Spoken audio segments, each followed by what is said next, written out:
Shalom, selamat malam Ito. Shalom Kak. Shalom Kak. Shalom, salam kenal ya. Jadi kita di sini Salam kenal. kombur-kombur santai aja ya. Maksudnya ini kan dadakan juga. Ito ini sama sih sebenarnya ideologi kami. Bahkan sangat banyak hal yang aku belajar dari Ito ini termasuk tentang ini ya. Iya, kekristenan yang berakar dari Yahudi, Judaism gitu ya toh. Nah, ini kalau boleh tahu, aku udah lupa. Kemarin itu dari apa? Maksudnya yang aliran yang gimana? Bisa dipublikasikan atau secret atau gimana? Kalau kami itu bukan dari secret namer toh. Kalau secret namer kami lebih mengenalnya ke Kristen Ibrani. Kristen Ibrani ya. Kita bilangnya Kristen Ibrani gitu. Iya, itu mereka lebih dan nyaman dipandang dengan Kristen akar Ibrani lah, kembali ke akar Ibrani. Tapi kami itu lebih ke benar-benar nyemplung ke Judaismnya, istilahnya meninggalkan kekristenan untuk masuk ke dalam Judaism, namun orang-orang Judaism yang percaya kepada Yesus Sang Mesias. Suaraku jelas ya Siti ya? Jelas sekali toh. Perbedaannya kami melakukan aturan-aturan halakah sama seperti orang-orang Yahudi umumnya. Nah, kalau secret namer itu kan aku kurang tahu ya, tapi setauku mereka nggak ada halakah gitu. Cuman mereka kembali ke Judaism. Aliran ada apa sih? Aku gimana sih bilangnya, circle-nya atau alirannya itu gimana ya? Kelompok apa gitu? Kalau kami kan dari ini, kebetulan kami dari sebenarnya ada 3 rabi Yahudi yang akhirnya menerima Mesias, menerima Yesua. Cuman saliyah kami itu Rabi Ishak Safira, dia di Amerika. Cuman dia sudah banyak membuka istilahnya membuka yeshiva di seluruh dunia. Jadi muridnya itu udah cukup banyak, termasuk juga yang ada di Indonesia, Kehilat Mesianik Indonesia, dan ada 2 tempat kalau tidak salah, dan di beberapa tempat lainnya cuman masih dalam bentuk perkumpulan kecil seperti itu. Nah, kalau Rabi kami tuh ajarannya tuh lebih condong ke tradisional gitu. Ada nama jadi kelompoknya kami banyak gitu, kelompok ini. Kalau kami dari Ahfad Ami seperti itu. Gitu ya. Yesua adalah Hasem, ada Mesias itu sendiri. Yesua adalah percaya Yesua sebagai Bapa itu sendiri nggak? Kalau aku pribadi, aku sangat mempercayainya. Suaranya makin kecil itu ya? Oh, masa suaraku kecil ya? Coba siaran ulang. Mungkin karena aku belum makan ini itu. Serius, aku belum makan. Enggak. Apa device-nya gimana ya? Oke, lanjut aja. Dan Judaism tetapi sangat mempercayai bahwa Yesua adalah Mesias itu sendiri, mempercayai bahwa Yesus adalah Hasem dan Bapa itu sendiri. Berarti kita punya ideologi yang sama walaupun merek dagangnya beda gitu ya Tok ya? Iya. Jadi kalau boleh nih kasih sedikit pandangan, kira-kira nih menurut Ito nggak apa-apa sih ya kita menyampaikan pandangan. Apa yang menjadi kekurangan gitu ya maksudnya, atau yang perlu direstorasi sedikit dari Kristen ini? Nah begini, kalau aku memang setuju ya bahwa kekristenan kita ini sebenarnya sudah banyak yang terlalu jauh dari akar Yahudi. Makanya Rita Wahyu juga kemarin bilang ya kalau Kristen itu bukan dari barat, di timur. Jadi dari pertamanya itu ada melenceng sedikit, terus kemudian ada semakin membelok lagi, jadi mungkin ada hal yang perlu direstorasi. Kalau pandangan aku sebetulnya, kalau aku menganggapnya ya,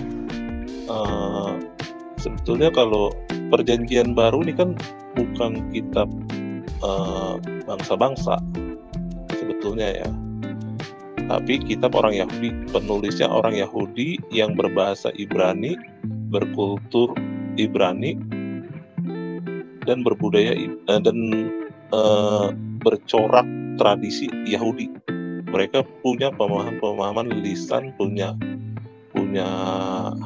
segala macam lah dari orang-orang Ibrani. Nah, makanya harus dipahami kalau Perjanjian Baru itu cara termudah untuk memahami Perjanjian Baru adalah dengan cara menggunakan kacamata orang Ibrani.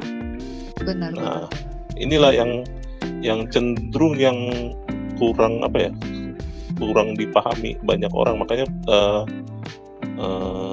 banyak muncul pemahaman tuh yang coraknya tuh benar-benar nggak berbeda banget gitu dengan bagaimana orang-orang Ibrani memahaminya, seperti itu. Makanya banyak teks-teks dalam Perjanjian Baru yang harusnya bisa dipahami menurut pola pikir Ibrani, justru malah dipahami secara Yunani. Bukan orang Ibrani, ya seperti itu.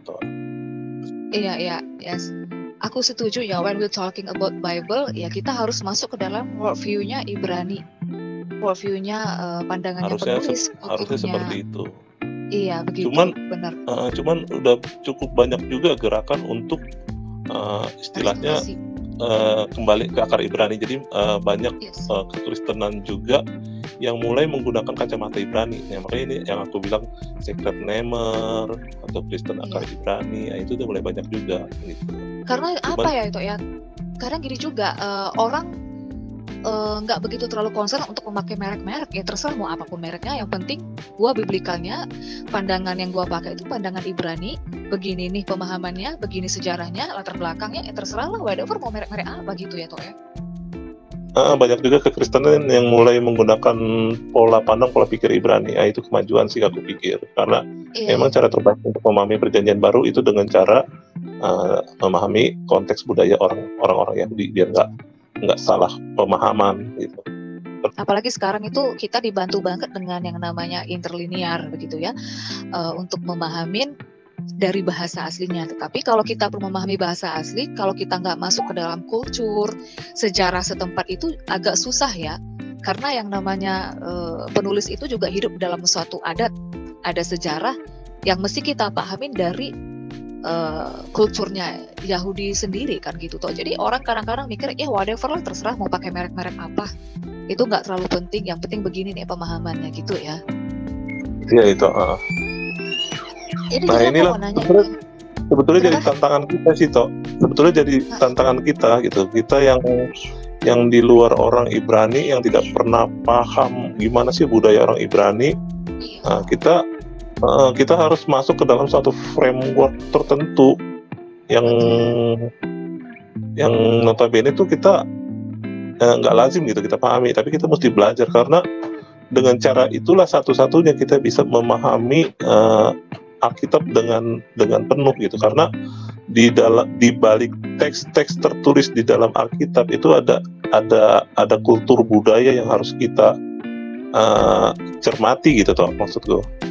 Nah ini ya, ada kayak semacam konflik tertentu, maka memunculkan teks-teks ini gitu. Nah ini harus kita perdalam. Makanya banyak sarjana kekristenan juga mulai coba menggali lebih dalam ke budaya abad pertengahan, karena abad di zamannya Mose dengan zaman Yesua tuh nggak sama juga, apalagi di orang Yahudi zaman sekarang nggak sama gitu. Gapnya tuh besar banget gitu ya, jurangnya itu begitu lebar dari segi zaman, dari segi kultur dan lain-lain. Kemarin tuh ada juga yang menarik ya pembicaraan kita, yang dimana kemarin tuh ya pembicaraan kita tuh yang kenapa bisa jadi menghilang akar keyahudian ini. Justru yang bikin miss itu dari orang-orang kita sendiri ya, dari intern, dari orang-orang Kristen sendiri. Yang kemarin itu bilang tuh aku merasa tertarik, contohnya kayak di konsili ya, mereka itu sama sekali nggak ada melibatkan orang ini ya, orang Yahudi ya, itu bilang kan. Karena memang setahu aku juga kita harus legowo ya, objektif ya. Kalau emang ini menjadi kekurangan dari kalangan kita di bagian dalam ini, intern ini, ya kita harus legowo untuk menyatakan itu gitu. Memang dari bapak-bapak gereja sendiri itu sendiri banyak yang antisemit. Jadi gerakan antisemit ini menjamur ya. Hitler itu juga tersugesti dengan salah satu tulisannya Luther, di mana Luther ini juga antisemit. Kemudian itu ya merembes kemana-mana ke agama lain juga. Ini silahkan disimpulkan sendiri ya itu ya. Aku cerita berdasarkan konteks sejarah yang dikeluarkan oleh orang Yahudi terkait bagaimana pemisahan orang Yunani dengan orang Yahudi sewaktu abad awal Masehi, 1 Masehi. Karena sejak 2 sebelum Masehi itu Yahudi sudah mulai ditindas gitu, awalnya oleh Persia, terus masuk juga Romawi. Nah itu sampai abad 1 hancurnya kuil di Yerusalem. Nah kebetulan karena di Romawi ini adalah di abad 1 banyak memimpin, jadi orang-orang Romawi ini banyak membuat aturan gitu sebagaimana mungkin supaya orang Yahudi itu semakin ditekan, didiskreditkan dengan orang-orang Yunani gitu. Maksudnya ada pemisahan tertentu gitu, ada kayak semacam kayak kasta lah gitu, yang Yahudi diperberat tapi Yunani itu diperingan. Seperti itu. Jadi ada kayak semacam gap besar lah antara orang Yahudi dan orang Yunani. Konflik semacam inilah yang akhirnya semakin memisahkan antara orang-orang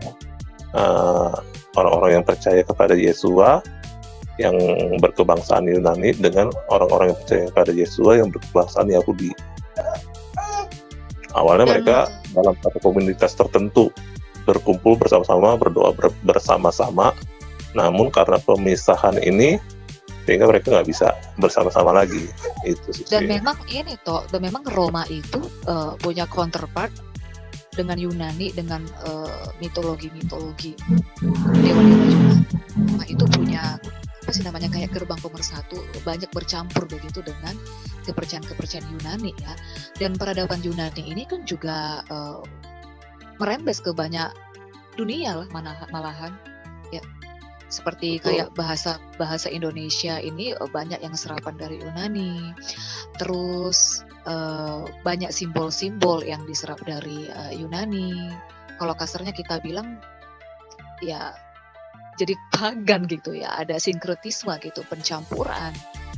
Kita memang harus legowo tentang itu gitu ya. Termasuk jadi masuknya ideologi kekristenan sekarang. Jadi yang kayak Ito bilang tadi, emang justru tantangannya di situ ya, untuk merestorasi. Yang asyiknya itu, yang menjadi nilai plusnya itu, sekarang kita ini hidup di zaman teknologi yang udah maju, yang kita itu bisa punya sangat banyak akses kemana aja untuk menyerap informasi dan belajar gitu ya toh. Lah kita ambil yang nilai positifnya gitu. Dan zaman sekarang pun aku lihat banyak yang kayak orang-orang kita ini dari media sosial udah cukup open ya, udah cukup open mind, mulai terbuka dengan ilmu-ilmu yang tadinya mungkin dulunya dia punya kepercayaan yang hukum mati begini gitu ya, tiba-tiba ketika dia belajar lagi, long life education lah gitu ya, menemukan hal yang baru dari ilmu-ilmu yang ada di media sosial. Termasuk aku ya, yang banyak belajar juga dari Ito. Di Judaism itu ada semacam kayak pemahaman kabalistik terkait memahami bagaimana sih itu Hashem. Dan ini pemahaman mendasar gitu, istilahnya fundamental di dalam orang Yahudi sendiri gitu. Tree of Life, pohon kehidupan. Tree of Life, iya itu menarik, itu bagus, cukup. Di mana setiap cabang-cabangnya itu ada kayak semacam wadah dan ada 10 sefirot namanya, 10 sefirot.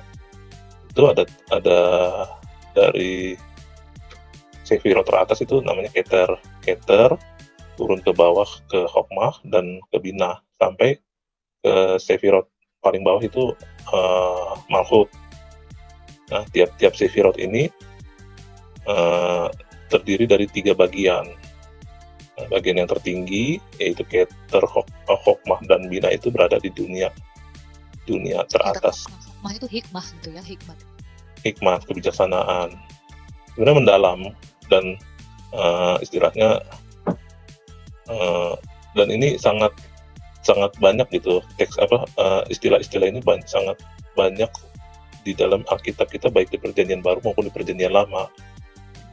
Nah, hokmah ini sering dipahami kebijaksanaan atau hikmat. Nah, orang Yahudi mengatakan kalau hokmah ini bapa, kalau binah ini dipahami sebagai ibu atau ruah hakodes.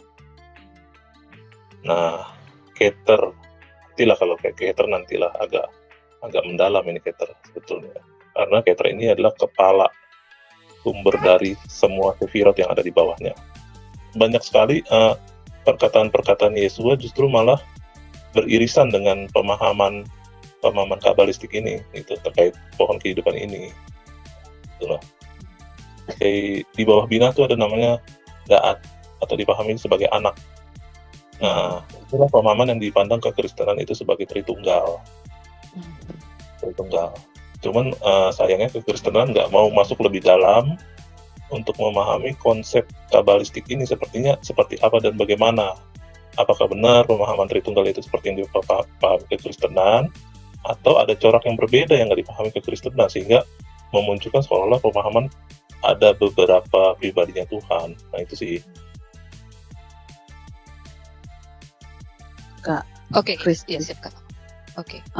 Jadi bukan kalau di dalam pemahaman Judaism itu nggak pernah dikenal sebagai ada 3 pribadi Tuhan, atau ada 3 pribadi Tuhan yang berkuasa dengan pikiran dan cara tingkah laku yang berbeda. Nggak ada gitu loh. Ini hanya berbicara saat Tuhan menyatakan dirinya, ya, dengan dia menyatakan aku adalah Bapakmu, dia sedang menunjukkan dia itu adalah Tuhan yang berbelas kasih gitu loh. Itu hanya menjelaskan sifatnya, karakternya dia.